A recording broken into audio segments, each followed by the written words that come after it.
At businesses in San Francisco who are suffering more than any other city in the country. Bring at least 90% of the employees back. Absolutely, we need to be coming back 5 days a week.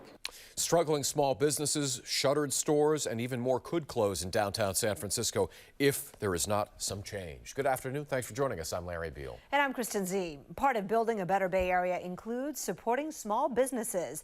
Downtown San Francisco is struggling. Since COVID hit in 2020, a large number of businesses have closed. Many studies say as many as 50%. Now, there were hopes that APEC would help, but many small businesses said that only hurt them more, and now those small business owners say they do have a solution. ABC 7 News reporter Leanne Melendez here now with more on what they are saying and asking for. Well, in their minds, the solution is for people to come back to work full-time, 5 days a week in person. Because, you know, small businesses say for them, the hybrid situation where people work from home on some days and come to work in person on other days isn't cutting it. You know, they claim that City Hall hasn't done enough to push the private sector to come back. And as we found out, the largest employer in this city still has a hybrid policy. This could well be the epicenter of San Francisco's doom loop, Folsom and 2nd Street south of Market. Don't take it from me. Ask Jeff Handy, owner of Social 303 restaurant in the shadow of this once booming neighborhood. This building that I'm standing in front of used to have 4,000 people in it. There's 400. So you're looking at businesses in San Francisco who are suffering more than any other city in the country. Bringing those people back into the office more than 2 to 3 days a week has been a challenge for the city, regardless of what the mayor has said in the past. Who doesn't want to go meet with their coworkers after work and have a drink and let the traffic die down? Apparently, thousands of people who live or work in San Francisco. Return to work policies were not as heavily endorsed in San Francisco, so that hurt all of us, and it continues to. The Oasis Grill next to the Embarcadero Center is a classic example.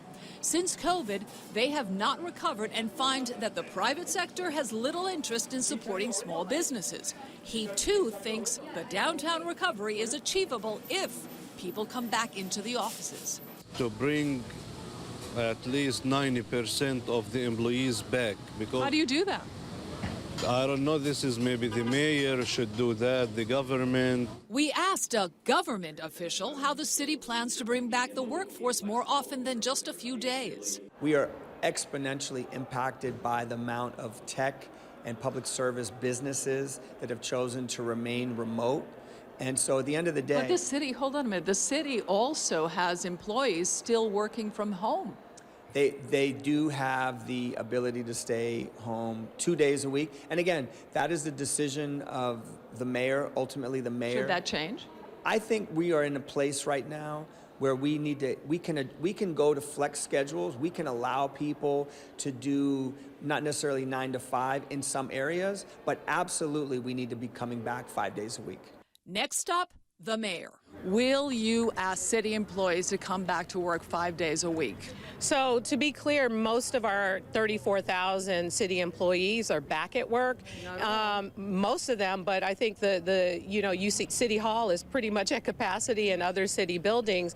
Many of the folks who are maybe not at work are a lot of our technical support, but it's more than I think the latest number, and maybe I should get the latest number to give it to you, but it's a really high percentage. City Hall eventually got back to us to report that approximately 3/4 of city staff is working in person full time. Since the pandemic, things have changed. And do I want everyone at work all the time? Yes, I do. To make matters worse for these small businesses, APEC didn't deliver the kind of boom they anticipated for a number of reasons. First, there was a security zone imposed by the Secret Service. As APEC started to step in, we anticipated a 3-day heavy closure with a little setup. It was much larger than expected. As we can all know, it really became a 10-day shutdown for the entire neighborhood. Secondly, people were told to work from home to avoid the traffic jams and the protesters. From Fisherman's Wharf to downtown, to Union Square, to Japantown, there's no question it was quieter throughout the city. people did heed the warning. According to the Yerba Buena Community Benefit Center, the average revenue for small businesses near Moscone Center was down by more than 64%. Now, many of these affected businesses are hoping the city keeps its promise of compensating them for their losses. Now, a reminder that a resolution was passed to set aside $10 million in the event that there would be heavy losses. And as we now know, that certainly happened. You know, and bringing people back 4 to 5 days, they say, well, you know, that's more sandwiches that we can sell, more coffees. So they're really relying on that. But you know, the city officials have told me that their fear is that if they really force city employees to come back 5 days a week, and many are, but if they force them, then they're going to lose them to the private sector.